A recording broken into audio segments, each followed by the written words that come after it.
students, welcome to BBVN online classes. Students, today we will revise lesson 16 times of emergency. Times of emergency lesson 16 जिसका name है times of emergency, उसकी exercise A fill in the blanks का आज हम revision करेंगे because ये chapter भी term 2 में आएगा, इसलिए इसकी जो एक्सरसाइज है आप अच्छे से रिवाइज कर लीजिए। मैंने जब चैप्टर रीड करवाया था ये एक्सरसाइज आपको एक्सप्लेन की थी, बट एक बार फिर से मैं आपको एक्सप्लेन कर रही हूँ। So listen carefully and take out your EVS book and open the page number 118। 118 पे ये एक्सरसाइज है जिसका आज हम रिवीजन करेंगे। So exercise A fill in the blanks में फर्स्ट सेंटेंस है earthquake can be measured on the Richter scale. जो अर्थक्वेक होता है, भूकंप होता है, कैन बी मेजर्ड, उसको नापा जा सकता है, मापा जा सकता है ऑन द रेक्टर स्केल। कौन सी स्केल पे, कौन से पैमाने पे? रेक्टर स्केल, उसको बोलते हैं रेक्टर स्केल। ओके, जब भी भूकंप आता है वो उसकी तीव्रता कितनी है, उसकी स्ट्रेंथ कितनी है, तो उसको किससे मेजर किया जाता है, मापा जाता है, उस स्केल को बोलते हैं रेक्टर स्केल। तभी हमें पता चलता है कि भूकंप कितना तेज आया है या फिर कम आया है। कभी आपने देखा होगा कि न्यूज़ में बताते हैं जो अर्थक्वेक है उसकी जो स्ट्रेंथ होती है वो कितनी बताई जाती है, 3.2 बताई जाती है, कभी 4.3 बताई जाती है और कभी 5 से भी ज़्यादा बताई जाती है। अगर 5 से ज़्यादा उसकी स्ट्रेंथ होती है तो वो बहुत ज़्यादा हमारे लिए हार्मफुल हो सकता है। ओके, तो इससे जो रेक्टर स्केल होती है उससे पूरी तरह से पता चल जाता है कि उसकी स्ट्रेंथ कितनी है।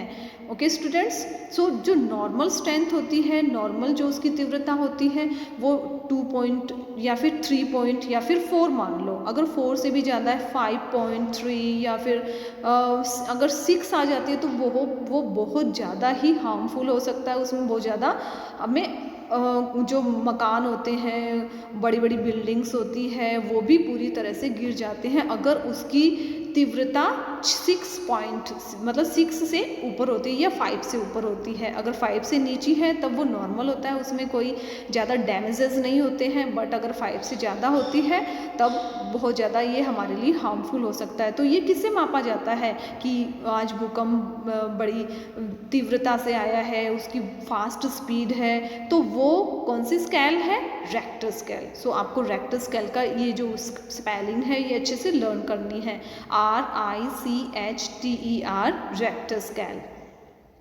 Now come on the second sentence. Refugee camps are set up to provide shelter to the victims of natural disaster.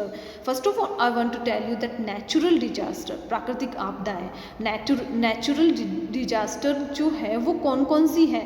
तो नेचुरल डिजास्टर में मैंने चैप्टर पढ़ा था तब भी आपको बताया कि फर्स्ट ड्रॉट, सूखा पड़ना, ओके, एंड फ्लड, बाढ़ आना, अर्थक्वेक्स जो भूकंप होते हैं वो भी नेचुरल डिजास्टर में आता है। तो ये सब किस में आते हैं, नेचुरल डिजास्टर में आता है। जैसे अकाल पड़ना, ड्रॉट जिसको बोलते हैं, एंड जो फ्लड, बाढ़ आ जाती है, वो भी नेचुरल डिजास्टर में आते हैं। एंड जो अपन ने अभी पढ़ा कि अर्थक्वेक, भूकंप आना, वो भी नेचुरल डिजास्टर है। तो इन नेचुरल डिजास्टर के कारण जिन लोगों को बहुत ज़्यादा परेशानी होती है तो उन लोगों को बचाने के लिए, उनको फैसिलिटी प्रोवाइड करने के लिए जगह जगह पे कैंप लगाए जाते हैं। आपने देखा होगा कि कभी भी फ्लड, बाढ़ आती है या फिर अर्थक्वेक आते हैं तो लोगों को सहायता, उनकी हेल्प करने के लिए जगह जगह पे कैंप लगाए जाते हैं। उनमें उनको मेडिसिन भी प्रोवाइड की जाती है, उनको क्लॉथ्स भी दिए जाते हैं, उनको फूड भी प्रोवाइड किए जाते हैं। तो इस तरह के जो कैंप होते हैं उनका नाम क्या होता है, रेफ्यूजी कैंप। ओके, तो ये जो स्पेलिंग है रेफ्यूजी, REFUGEE, इसको आपको अच्छे से लर्न करना है। एक बार फिर से एक्सप्लेन कर रही हूँ। Refugee camps are set up to provide shelter to the victims of natural disaster. प्राकृतिक आपदा से जो लोग परेशान होते हैं या फिर जो अपने घर को खो देते हैं, अपने सारे जो उनका सामान होता है वो पूरा इधर उधर हो जाता है, तो उनको शेल्टर देने के लिए, उनको आवास प्रदान करने के लिए या फिर उनको मेडिसिन देने के लिए, उनको क्लॉथ्स देने के लिए, उनको फूड प्रोवाइड करने के लिए जो कैंप लगाए जाते हैं, that camps are called refugee camps. Okay, now come on the third sentence fractures occur when bones break और क्रैक। फ्रैक्चर कब होता है? फ्रैक्चर तब होता है जब हमारी बोन क्रैक हो जाती है, उसमें एक क्रैक आ जाता है या फिर वो ब्रेक हो जाती है, टूट जाती है, उसको बोलते हैं फ्रैक्चर। एक बार फिर से एक्सप्लेन कर रही हूँ। फ्रैक्चर्स ऑकर, फ्रैक्चर कब होते हैं? व्हेन बोन्स ब्रेक, जब हड्डी टूट जाती है, और क्रैक या फिर उसमें एक क्रैक आ जाता है, ओके, उसको बोलते हैं fracture. Now come on the fourth sentence, farmers often loss crops during floods. जब कभी फ्लड आती है, बाढ़ आती है, तब फार्मर्स क्या करते हैं? अपनी फसल को खो देते हैं, मतलब बाढ़ आने से उनकी पूरी फसल नष्ट हो जाती है और उनको काफ़ी लॉस होता है।